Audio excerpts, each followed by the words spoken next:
जैन विद्यार्थियों, कैसे हो आप सब। आशा करता हूँ आप सब बहुत अच्छे होंगे।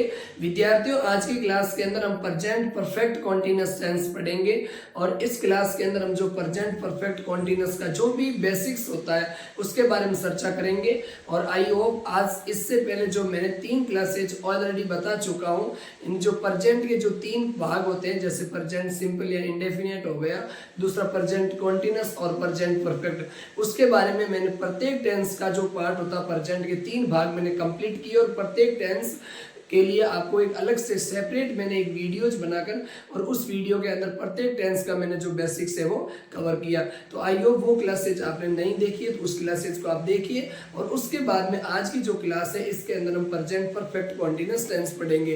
तो आप आराम से कॉपी पेन लेके बैठिए और जो भी आपका क्लास 6 से लगा क्लास 12 तक जिन भी बच्चों का जो भी बेसिक्स कमजोर है, क्योंकि हम क्लास तो 11th में भी पढ़ते हैं, 10th में भी पढ़ते हैं, क्योंकि हमें बेसिक्स आता नहीं या आपने बेसिक्स पहले पढ़ा नहीं, तो आपको टेंस आपके पेपर में तो टेंस 9th से लगाकर 12th तक एडवांस लेवल का आता है, लेकिन फिर भी आपका जो मतलब यहाँ पर एडवांस लेवल से पहले आपको बेसिक्स पढ़ना जरूरी थी। इसीलिए विद्यार्थियों, सबसे पहले आप बेसिक्स पढ़िए। आप बेसिक्स यदि अच्छे से समझ पाते हो तो ही आप एडवांस की तरफ बढ़ सकते हो, वरना आपको एडवांस समझ में बहुत मुश्किल से आएगा और वहां पर आप रटा रटाया पढ़ भी जाओगे तो भी क्वेश्चन नहीं समझ पाओगे। और वैसे आपने बेसिक्स अच्छे से आप कर लोगे तो उसके बाद में एडवांस में आपको 1-2 वीडियोज के माध्यम से ही एडवांस में बहुत कम कॉन्सेप्ट पूछे जाते हैं, वो मैं आपको करवा देता हूँ, ठीक है ना। अब मेरी बात सुनिए, सबसे पहले आप क्या करिए, इस टेंस का बेसिक्स पढ़िए। आज की जो टेंस है वो हम कौन सा टेंस पढ़ रहे हैं, वो पढ़ रहे हैं प्रेजेंट परफेक्ट कॉन्टिन्यूअस। हेडिंग डालिए PRE,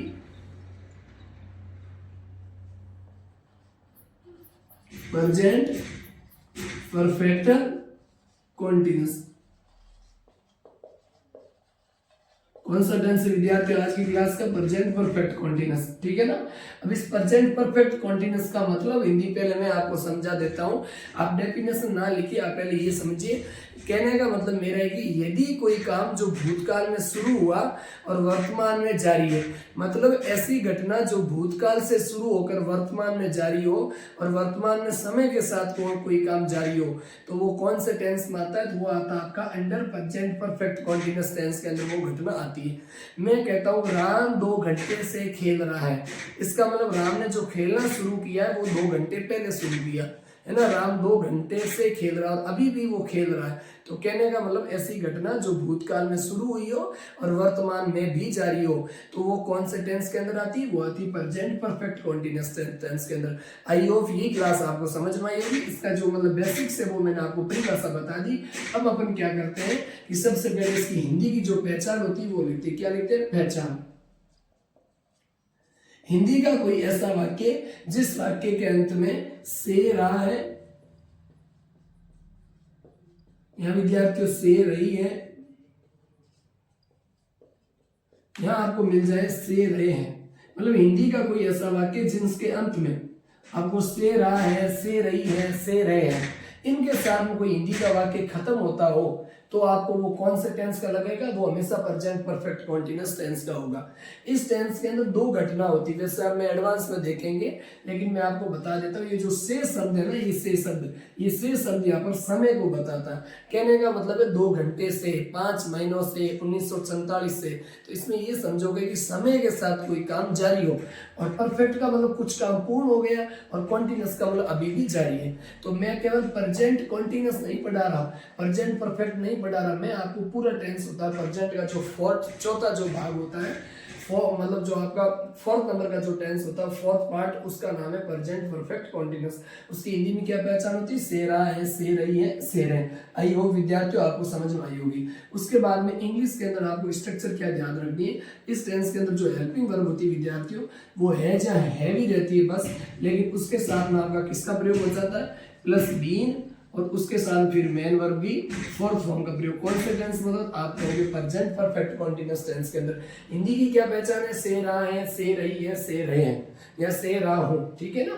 और उसके बाद में इंग्लिश के अंदर यदि कोई ऐसा सेंटेंस जिसके अंदर विद्यार्थियों आपको है के साथ में बीन लग के मेन वर्ब की 4th फॉर्म लगे, और तो वो कौन से टेंस का सेंटेंस होगा, तो आप कहोगे वो प्रेजेंट परफेक्ट कॉन्टिन्यूअस का होगा। साथ में इसकी पहचान में यहाँ पर ऑब्जेक्ट आता है प्लस सिंस या फॉर, SINC सिंस या फिर फॉर प्लस टाइम इवेंट है ना, प्लस क्या लगता है टाइम। तो ये कौन से टेंस के अंदर विद्यार्थी आता है, ये आता है आपका प्रेजेंट परफेक्ट कॉन्टिन्यूअस टेंस के अंदर। जैसे सिंस फॉर तो आपका पास्ट कॉन्टिन्यूअस में भी लगता है ना, फ्यूचर कॉन्टिन्यूअस में भी लगता है। लेकिन आपको ये ध्यान रखना है कि हैज हैव के साथ में बीइंग प्लस मैन वर्ब की फोर्थ फॉर्म, तो उसके साथ में ऑब्जेक्ट होगा नहीं होगा, लेकिन फिर भी, और यदि ऑब्जेक्ट है तो ऑब्जेक्ट के बाद में सिंस या फॉर लग के आपको क्या लगेगा, टाइम। अब इसके अंदर आपको दो बात ये ध्यान रखनी है कि आपको सिंस का प्रयोग कहाँ होगा, फॉर का प्रयोग कहाँ होगा, ये थोड़ी सी एक एक्स्ट्रा बात है, वो आपको इस टेंस के अंदर जाननी पड़ेगी। वैसे ऊपर वाले टेंसेज में तो आपने केवल हेल्पिंग वर्ब जानी और मेन वर्ब जान के काम चल गया, लेकिन यहाँ पर आपको क्या होगा, सिंस और फॉर का प्रयोग कहाँ का होता है, आपको ये पढ़ना पड़ेगा पहले कि यूजेज ऑफ सिंस और फॉर, कहने का मतलब सिंस का प्रयोग कहाँ होगा और फॉर का प्रयोग कहाँ होगा। आई होप मेरी बात आपको समझ में आ रही होगी। तो इंग्लिश की स्ट्रक्चर समझ में आ गई आपको। अब आप सबसे पहले लिखिए इस सेंटेंस की जो पॉजिटिव की जो स्ट्रक्चर होती है वो क्या होगी, और फिर आपकी नेगेटिव की क्या होगी, और इंटरोगेटिव की क्या होगी, ये आप लिखिए सबसे पहले। पॉजिटिव में बच्चों सबसे पहले लिखिए आप सब्जेक्ट,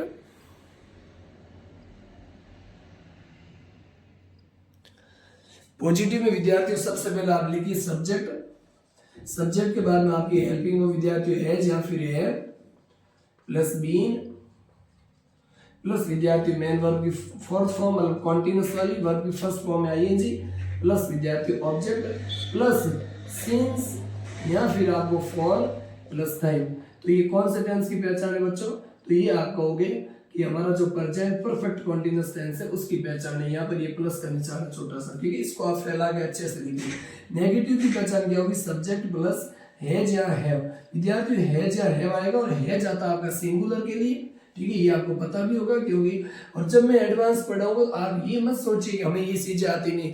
एडवांस के अंदर ये सारी की सारी चीजें आपको खोपड़ी में रखनी होगी, तभी आप पढ़ पाओगे, वरना आप इधर उधर की वीडियोज के चक्कर में रहोगे और पेपर के अंदर क्वेश्चन आप करेक्शन या करेक्ट नहीं कर सकते। यदि क्वेश्चन आपको अच्छे से अटेम्प्ट करना है और पेपर के अंदर टॉप मार्क के साथ आपको अच्छे से पास होना है, ज्यादा से ज्यादा हाईएस्ट मार्क आपको मतलब लाने हैं, ठीक है ना, रिसीव करने, तो उसके अंदर आपको सबसे पहले क्या करना होगा, टेंस का बातों से कुछ नहीं होगा बच्चों। सबसे पहले टेंस है, उस टेंस का आपको बेसिक्स पढ़ना ही होगा। बिना बेसिक्स किए आप एडवांस के सवाल नहीं कर सकते, तो इसका मतलब 100% नहीं कर सकते। यदि एक आधा क्वेश्चन इधर उधर सही भी हो जाएगा तो आपको उससे पहले क्या करना होगा, आपको फिर वो रटा रटाया बात है, उससे पहले आप बेसिक्स पढ़ लीजिए तो एडवांस भी आपको अच्छे से समझ में आएगा। यदि कुछ क्वेश्चन इधर उधर के आप भी गए ना, तो भी आप टाइम और एक्शन की मदद से, कहने का मतलब कब का टाइम है, टाइम के अकॉर्डिंग टेंस लगता है, ये सारी की सारी चीजें एडवांस में बताऊंगा, लेकिन उससे पहले एक बार आप बेसिक्स तो कीजिए। सब्जेक्ट प्लस एज है प्लस फिर तीसरे स्थान पर नॉट प्लस मेन वर्ब की फोर्थ फॉर्म प्लस ये सारा का सारा जो भी पार्ट मैंने लिखवाया हो। इंटरोगेटिव में बच्चों सबसे पहले हेल्पिंग वर्ब आएगी और हेल्पिंग वर्ब इस टेंस की हैज है, ठीक है ना, और उसके बाद में आपका हैज है फिर हैव, ठीक है ना, और ये हैज है मैटर करेगी सब्जेक्ट कैसा है, जो बाद में सब्जेक्ट आता है उसमें। ये बातें एडवांस में बहुत कम बताई जाती है, हैज है किसके अकॉर्डिंग लगता है, फिर आप इधर उधर कहोगे सर हमें समझ में नहीं आई, तो उससे पहले आप आसानी से पढ़िए कि हैज या हैव का प्रयोग जो बाद में जो सब्जेक्ट होता है उसके अकॉर्डिंग होता है, ठीक है ना। हैज या हैव प्लस सब्जेक्ट प्लस तीसरे स्थान पर आपको, उसके बाद फिर क्या आ जाएगा, उसके बाद में आ जाएगी आपकी बीन, ठीक है ना, और बीन लगे फिर लगेगा मेन वर्ब की फोर्थ फॉर्म, फिर आपका जो भी ये बचा उचा पार्ट है वो लास्ट में लगेगा क्वेश्चन मार्क। तो आई होप ये बात को अच्छे से समझ में आई होगी, ज्यादा इसमें स्ट्रक्चर जानने की जरूरत नहीं है। मैंने आपको शुरू में आपको सबकी बता दी, इंटरोगेटिव नेगेटिव की बता दी, और इंटरोगेटिव दो प्रकार के होते हैं, एक हेल्पिंग वर्ब वाला उसको मत बोलते क्लोज एंडेड यस या नो टाइप वाला, और ये होता है ओपन एंडेड, और जो WH वर्ड वाला होता है उससे, ये तो मैंने इसका बताया केवल और केवल किसका बताया, ओपन क्लोज एंडेड का। और यदि WH वर्ड वाला लिखना तो सबसे पहले आपका विद्यार्थी WH वर्ड आएगा, WH वर्ड बाद में ये जो ऊपर जो स्ट्रक्चर लिखी वो सारी की सारी बैक टू बैक यहाँ पे आ जाएगा, लास्ट में क्या आ जाएगा क्वेश्चन मार्क, ठीक है ना। तो आई होप ये पूरी की पूरी स्ट्रक्चर। तो सिंस और फॉर के साथ टाइम कौन से टेंस में लगता है, तो परफेक्ट कॉन्टिन्यूस में, भले वो भाग प्रेजेंट का हो, पास्ट का हो, फ्यूचर का हो, ठीक है ना। फ्यूचर में कहीं कहीं जगह आपको सेंस की जगह फ्रॉम का भी प्रयोग देखने को मिलता है, उस पर भी चर्चा करेंगे। तो बच्चों ये बेसिक्स हो गए। अब मैं जल्दी से आपको सेंस या फॉर्म में अंतर बता देता हूँ, जितना आपके लेवल की बात है उतनी ही पढ़नी है। ये इंग्लिश लैंग्वेज है, मतलब लैंग्वेज होती है, उस लैंग्वेज का दायरा बहुत बड़ा होता है। एक क्लास स्टेज के अंदर आप इंग्लिश का पूरा पोस्टमार्टम नहीं कर सकते। कहने का मतलब आप एक क्लास के अंदर पूरा नहीं समझ सकते, आपको धैर्य रखना पड़ेगा। सबसे बड़ी बात है धैर्य रखो और धीरे धीरे चीजों को समझो। ये जैसे मैंने आज बताया कि इस टेंस की हिंदी में पहचान ये होती थी, ये आपने समझा तो आपके काम आएगी। इंग्लिश में ये होती है और इस टेंस के अंदर सिंस और फॉर का प्रयोग होता है। कहाँ सिंस आता है, कहाँ फॉर आता है, ये मैं समझाऊंगा। फिर पॉजिटिव की ये स्ट्रक्चर, नेगेटिव की ये, इंटेरोगेटिव की ये। इंटेरोगेटिव जो हेल्पिंग वर्ब का स्ट्रक्चर है जो ऐसी होती है वो बोर्ड पे लिखी हुई, ठीक है ना। और जो आपका उसके बाद में WH वर्ड से कोई सेंटेंस स्टार्ट हो रहा है तो उसके अंदर भी हम क्वेश्चन ही पूछते हैं, लेकिन वो कैसा होता है, ओपन एंडेड, ठीक है ना। समझ में आई बात। इसके अंदर WH वर्ड फैमिली का हम प्रयोग करते हैं। फिर उसके बाद में यहाँ पे हेल्पिंग वर्ब आती है और हेल्पिंग वर्ब के बाद फिर सब्जेक्ट आता है। सब्जेक्ट बीन लग के मेन वर्ब की fourth form, object since for plus time.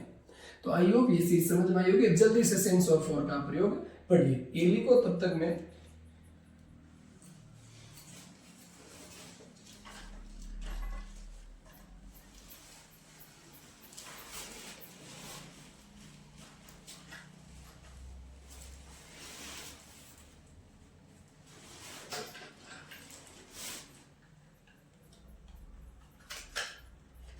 जल्दी कीजिए बच्चों, लिखो फटाफट।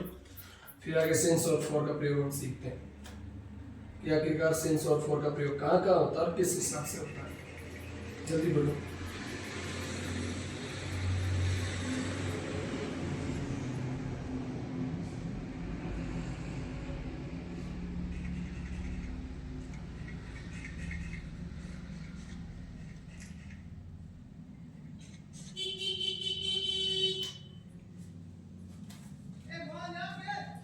जल्दी करो।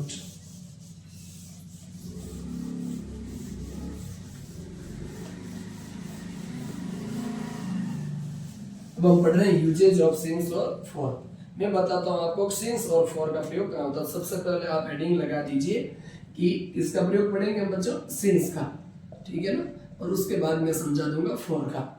विद्यार्थियों सबसे पहले मैं आपको इतना ही बताना चाहता हूँ कि सिंस और फॉर दो प्रीपोजिशन होती है। वैसे आपका सिंस कंजक्शन वर्ब काम भी करता है, लेकिन वो आपकी बात है, वो एडवांस की बात है, ठीक है ना। अब आप ये पढ़िए कि सबसे पहले सिंस का प्रयोग कहाँ होता है। तो एक ही बात बता देता हूँ मैं आपको, थोड़ी सी बेसिक्स यहाँ बताता हूँ, फिर एडवांस और इसके बारे में अच्छे से पढ़ लेंगे। अब इसका जो प्रयोग होता है वो आप ऐसे समझो, निश्चित समय के लिए होता है। मैं ये इंग्लिश में भी लिख सकता हूँ, लेकिन आप हिंदी मीडियम के हो तो आपको हिंदी अच्छे से समझ पाएगी। निश्चित समय के साथ प्रयोग, समय के साथ प्रयोग। बच्चों पढ़िए जल्दी से, समय के साथ प्रयोग किसका होता है विद्यार्थियों, सिंस का। इंग्लिश में लिखोगे तो ऐसे लिखना पड़ेगा आपको, it is used when time is मतलब when time is given known, जब आपका जो समय दिया होता है उस समय के बारे में आपको पता होता है। वैसे मैं आपको बता दूं कि निश्चित समय का मतलब होता है जैसे 5 बजे सुबह से, शाम से, 2024 से, तो ये सारा का सारा क्या होता है, निश्चित समय। और अनिश्चित समय के लिए या ड्यूरेशन के लिए, अवधि के लिए, पीरियड ऑफ टाइम के लिए किसका प्रयोग होता है, फॉर का, वो इसके बाद में पढ़ेंगे। तो सिंस का प्रयोग होता है निश्चित समय के लिए। अब निश्चित समय को इंग्लिश में बोलते हैं विद्यार्थियों पॉइंट ऑफ टाइम। क्या बोलते हैं, पॉइंट ऑफ टाइम। तो पॉइंट ऑफ टाइम के साथ किसका प्रयोग होता है, तो it is used with point of time. Point of time के साथ किसका प्रयोग होता है, सिंस का। एक ही बात ध्यान रखनी इंग्लिश के अंदर, और हिंदी में बोले तो निश्चित समय के साथ प्रयोग किसका प्रयोग होता है, सिंस का। आई समझ में बहुत अच्छे से। अब मैं एग्जाम्पल आपको बताता हूँ सबसे पहले कि जो आपका सिंस प्लस है ना, सेंस प्लस अपन लिख सकते हैं, ऐसे लिखो तो सेंस प्लस सबसे पहले डे, दिनों का नाम, ठीक है ना, और उसके बाद में आपका मंथ, साथ में लिखवा देता हूं ईयर, ठीक है ना। तो इन सब के साथ में किसका प्रयोग होता है, plus season name, SEASON। Season का मतलब होता है ऋतुओं के नाम। इन सब के साथ किसका प्रयोग होता है, सिंस का प्रयोग होता है। अब मैं सबसे पहले बता दूं, जैसे एग्जांपल में दूं विद्यार्थियों, सिंस प्लस, ये अलग टाइप में पढ़ते हैं, ऐसे पढ़ते हैं पूरा वैसे, since plus name of days, दिनों के नाम से पहले सिंस का प्रयोग। तो जैसे मैं कह दूं सिंस संडे, तो संडे से पहले किसका प्रयोग होगा, सिंस का। संडे मंडे कोई भी हो, साथ के साथ दिनों के नाम से पहले सिंस का प्रयोग होता है। अगला सिंस मंथ, तो ऐसे कर सकते हैं, मंथ का मतलब ऐसे लिख सकते हो since plus name of month, महीनों के नाम से पहले सिंस का प्रयोग होता है। किस किस का, जैसे मैं कह दूं आपको जनवरी, फरवरी, जनवरी से लगाकर जितने भी अंग्रेजी कैलेंडर के महीने होते हैं दिसंबर तक, उन सबसे पहले सिंस का प्रयोग होता है। ध्यान रखना, आपको वहां पे दिया होगा वो जनवरी से पढ़ रहा है, वो जनवरी से एग्जाम्स की तैयारी कर रहा है, ठीक है ना, वो संडे से खेल रहा है। समझ में एक बात। और उसके बाद में ये आप लिख सकते हो सिंस प्लस जैसे 2024, समझ में आई ना ऐसे। और सीजन में ऋतु हम लिख सकते हो आप, जैसे समर हो गया है ना, विंटर हो गया, तो इसका मतलब होता है सीजन। आई होप ये बात आपको समझ में आएगी। सिंस का प्रयोग name of days, name of month और नेम ऑफ ईयर, इन तीनों से पहले किसका प्रयोग होता है? Name off season. नेम मतलब विंटर हो गया आपका, ठीक है, ऑटोमन हो गया, उसके बाद में आपका ये समर हो गया, ठीक है, रेनी सीजन बरसात वाली हो गई, तो इन सबसे पहले स्प्रिंग बसंत हो गया, इन सबसे पहले किसका प्रयोग होता है? सिंस का। तो ये बात आपको समझ में आई। दूसरा कॉन्सेप्ट आप ऐसे लिखो, since plus name of festival, name of festivals. Festivals का मतलब होता है विद्यार्थियों त्योहारों के नाम से पहले किसका प्रयोग होता है? सिंस का। किसका प्रयोग होता है? सिंस का। जैसे आप एग्जांपल्स में लिख सकते हैं सिंस होली, ठीक है ना, तो होली से पहले किसका प्रयोग होगा? सिंस का। ईद है, दीपावली है, दशहरा है, रक्षाबंधन, इन सब से पहले किसका प्रयोग होगा? तो सिंस का होगा। किसका होगा? सिंस का। लिखते बनो फटाफट।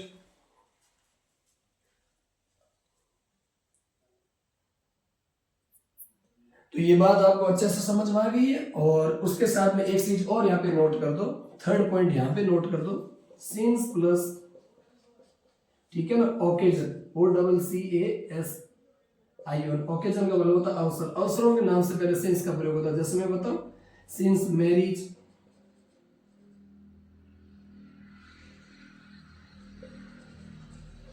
सिंस का प्रयोग होगा विद्यार्थी मैरिज से पहले। सिंस बर्थडे,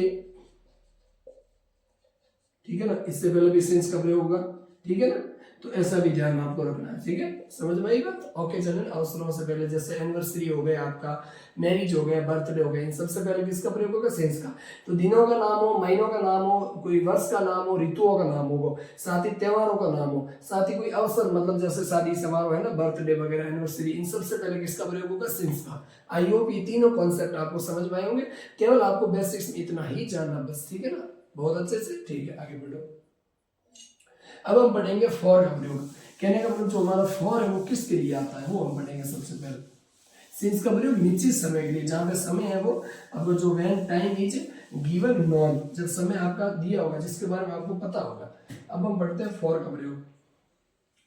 आगे पढ़ेंगे फॉर का प्रयोग, यूजेज ऑफ फॉर। विद्यार्थी जो फॉर का प्रयोग होता है वो अनिश्चित समय के लिए होता है। किसके लिए होता है? अनिश्चित समय के लिए। अनिश्चित समय के लिए किसका प्रयोग होता है बच्चों? फॉर का। एक बार पढ़ना, अच्छे से पढ़ना, जम के पढ़ना। अनिश्चित समय के लिए फॉर का प्रयोग। इंग्लिश बोलोगे तो क्या बोलोगे? ऐसे बोलोगे, जब व्हेन टाइम इज गिवन, ठीक है, नॉट, है ना, नॉन, जब टाइम आपका ऐसा दिया हो जिसके बारे में आपको पता ही नहीं हो, कोई फिक्स टाइम हो, स्पेसिफिक टाइम नहीं हो, उससे पहले किसका प्रयोग होगा? फॉर का। इंग्लिश में लिखूं period of time. Period of time का मतलब होता है विद्यार्थियों, है ना, अभी बताता हूं हिंदी में आपको मैं, पीरियड ऑफ टाइम, या फिर आप लिख दो DURA, ड्यूरेशन। इन दोनों का मतलब क्या होता है? ड्यूरेशन के साथ में किसका प्रयोग होगा? फॉर का। पीरियड ऑफ टाइम के साथ में किसका प्रयोग होगा? फॉर का। अब मैं धीरे से समझाता हूँ। देखो बच्चों, ये होता है सिंस। सिंस का मतलब होता है निश्चित समय के लिए सिंस का प्रयोग होता है, और फॉर का प्रयोग अनिश्चित समय के लिए होता है। अनिश्चित समय का मतलब ऐसे, जैसे मैं कहूँ आपको कोई भी न्यूमेरिकल देगा और न्यूमेरिकल के बाद में आपको टाइम ऐड करके देगा, जैसे 10 डेज हो गए, ठीक है ना, 15 डेज हो गए, 15 वीक्स हो गए, मैनी डेज हो गए, कई दिनों से। मैं कह दूँ राम 2 घंटे से खेल रहा, अब 2 घंटे में मेरे को स्पेसिफिक जो फिक्स वो पॉइंट नहीं नजर आ रहा। 2 घंटे एक ड्यूरेशन, एक अवधि है, इकट्ठा हुआ साथ में टाइम है, ठीक है, इसीलिए ये होता है, इसके साथ फॉर का प्रयोग होता है। जैसे मैं कहूँ 2 घंटे से खेल रहा है, वो सब महीने से पढ़ रहा है, ठीक है ना, वो 1 साल से रनिंग कर रहा है, तो ये 1 ईयर, ये क्या है? 1 ईयर का मतलब होता है एक ड्यूरेशन है, समझ में आई बात। अब जब मैं फिक्स टाइम दे दूंगा, मैं 2001 से मतलब पढ़ रहा हूँ, या मैं ऐसा समझो मैं मतलब 2022 से पढ़ा रहा हूँ, है ना, और मैं 2020 से कॉम्पिटेटिव की एग्जाम्स की तैयारी कर रहा हूँ, इसका मतलब 2020, 2022, है ना, और 1947, ये सारा का सारा स्पेसिफिक टाइम है, फिक्स टाइम, और फिक्स टाइम से पहले सिंस का प्रयोग होगा। लेकिन फॉर का प्रयोग कहाँ होगा? जहां पर पीरियड ऑफ टाइम दिया होगा, जहां पर ड्यूरेशन दी होगी, हिंदी में समझो अनिश्चित काल के लिए, अनिश्चित समय के लिए फॉर का प्रयोग होगा। एग्जाम्पल लिख दो। एग्जाम्पल्स आप ऐसे लिखो, सबसे पहले क्या लिखोगे एग्जाम्पल्स में? सबसे पहले जैसे मैं बताऊं आपको, जैसे 2 आवर्स, ठीक है, 6 month, many days, few weeks, ठीक है ना, लास्ट वीक, है ना। अब उन सबसे पहले, ठीक है ना, किसका प्रयोग होगा? सिंस लास्ट वीक, उसके बाद ऐसे द लास्ट वीक। समझ में आई बात? इन दोनों में फर्क है, आपको ये ध्यान रखना। आप इतना ही पढ़ो बस, है ना।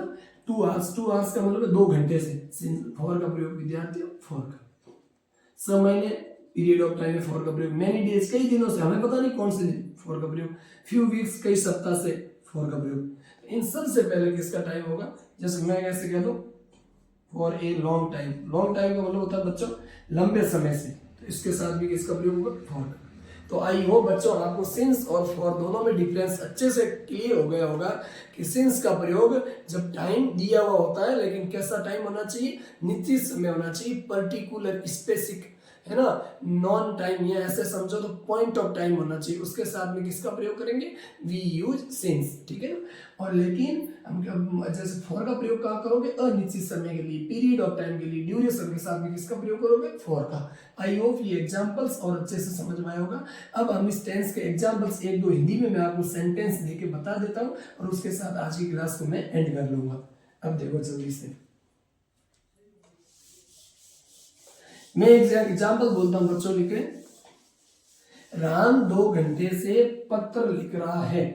मैंने एक एग्जाम्पल लिखा, आप लिखिए। राम 2 घंटे से पत्र लिख रहा है। पहला ये एग्जाम्पल्स आपका देखो। राम 2 घंटे से पत्र लिख रहा है। सबसे पहले इसमें सब्जेक्ट कौन है? राम। उसके बाद में हेल्पिंग वर्ब आएगी, हैज। फिर हेल्पिंग वर्ब हैज के बाद क्या लगेगा? बीन। उसके बाद मेन वर्ब की चौथी फॉर्म, फोर्थ फॉर्म, कॉन्टिन्यूअस वाली फॉर्म, जीरेंट फॉर्म, आईएनजी वाली फॉर्म, पास्ट। अब जो प्रेजेंट पार्टिसिपल हो गया।